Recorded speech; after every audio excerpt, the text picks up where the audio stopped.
Coucou tout le monde! Je partage avec vous aujourd'hui la réalisation d'une carte d'anniversaire, parce que oui, ce mois-ci il y a Noël, mais il y a aussi des anniversaires. Et j'ai choisi de travailler avec la gel presse et de mettre dessus, comme j'avais fait l'année dernière, mais j'avais choisi des petits flocons dorés, cette année je vais mettre des flocons argentés. Je les pose sur la gel presse, j'essaie de les faire entrer un petit peu mieux dans la gel presse, que ça colle un peu. Alors fausse bonne idée parce que ça s'est collé surtout à mon rouleau, ce qui n'est pas très grave puisque de toute façon dès que je vais mettre de la peinture dessus ça va se retrouver sur mon travail.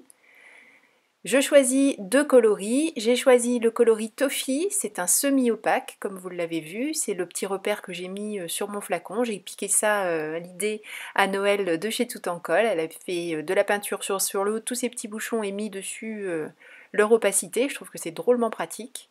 Et j'ai choisi aussi un bleu, le Baltic Blue. J'essaie de garder à peu près tout ça en tranches, c'est pour ça que j'ai tourné mon rouleau. En fait, je ne veux pas trop les mélanger, je veux qu'elles vivent bien l'une avec l'autre, ces deux couleurs. Et je n'ai pas oublié le papier Burke à côté, et vous voyez que tout est sur le rouleau, sur le papier Burke, mais de toute façon, je vais me servir de tout, donc ça n'est pas très embêtant. J'utilise un art printing, c'est celui avec toutes les lettres dans tous les sens. Comme d'habitude, de toute façon, vous retrouverez tous les liens sur l'article, enfin dans l'article du blog.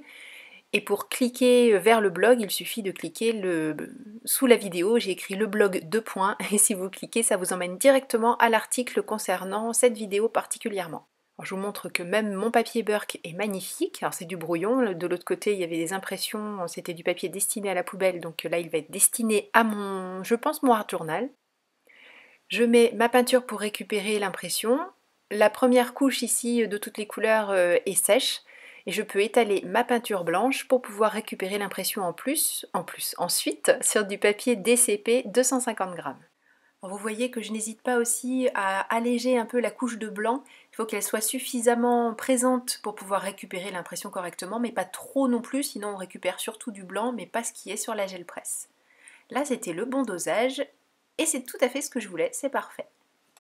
Par contre, comme souvent, je trouve que c'est trop présent pour ce que je veux faire. En tout cas, là, je veux m'en servir comme d'un fond de carte. Donc ça faisait des couleurs assez soutenues. Et pour atténuer tout ça, j'utilise ce pad d'encre blanche que j'ai depuis de nombreuses années maintenant. Et je m'en sers quand j'ai besoin de mettre un petit peu, d'atténuer un petit peu les choses. Et je passe le chiffon pour être sûr déjà que l'encre sèche vite, mais surtout pour récupérer la brillance de mes petits flocons argentés.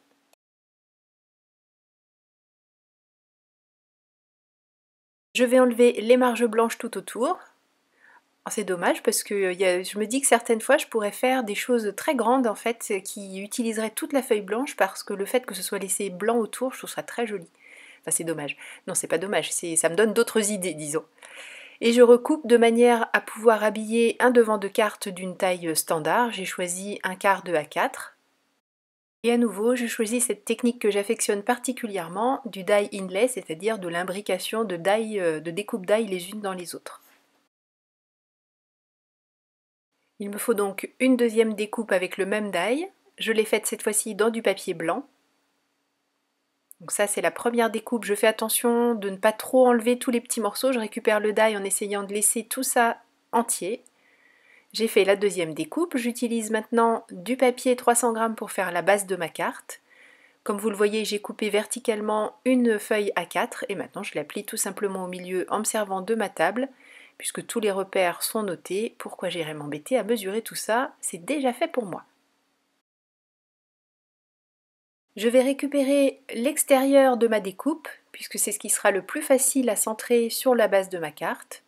Une fois de plus, j'essaie de faire en sorte que tout reste bien en place.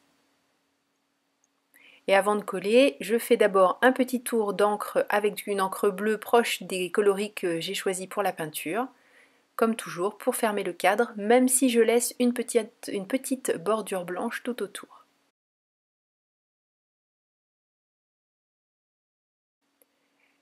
Je mets maintenant de la colle partout. C'est toujours le tube qui était soi-disant presque vide, enfin il est quand même très atteint, mais le fait de le ranger la tête en bas, ça lui convient bien et je réussis à utiliser ma colle jusqu'au bout du bout du bout. Là, j'essaie de centrer. J'aurais pu mettre un petit peu plus haut, mais bon, ça y est, c'est collé, c'est acté, on n'y touche plus. Je récupère la couche suivante, c'est-à-dire tous les petits cœurs entremêlés. Et plutôt que de mettre de la colle, d'abord ça va mettre longtemps, le temps que je mette ma colle tout autour, donc le début aura séché, que la fin ne sera pas encore mise, bref, je me simplifie les choses et j'utilise ma petite boîte, de la colle en bombe et je me mets à l'extérieur.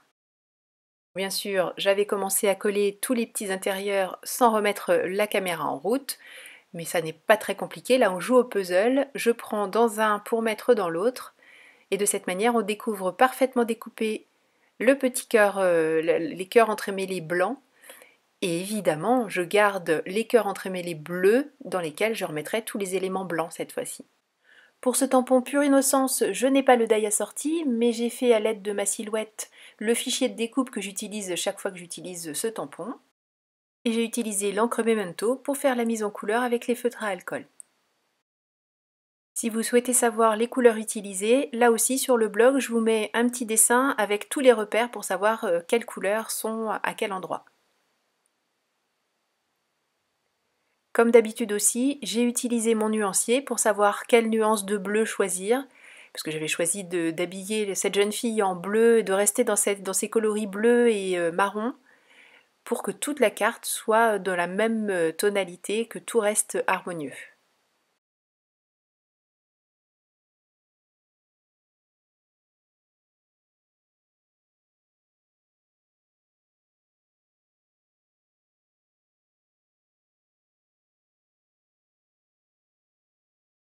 J'ai fait certains des accessoires donc dans ces coloris marron, et j'ai choisi notamment d'imaginer qu'elle avait un collant et les chaussettes assorties.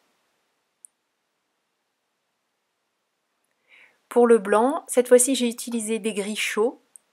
Je voulais rester dans quelque chose qui cadrait bien avec les tonalités de marron.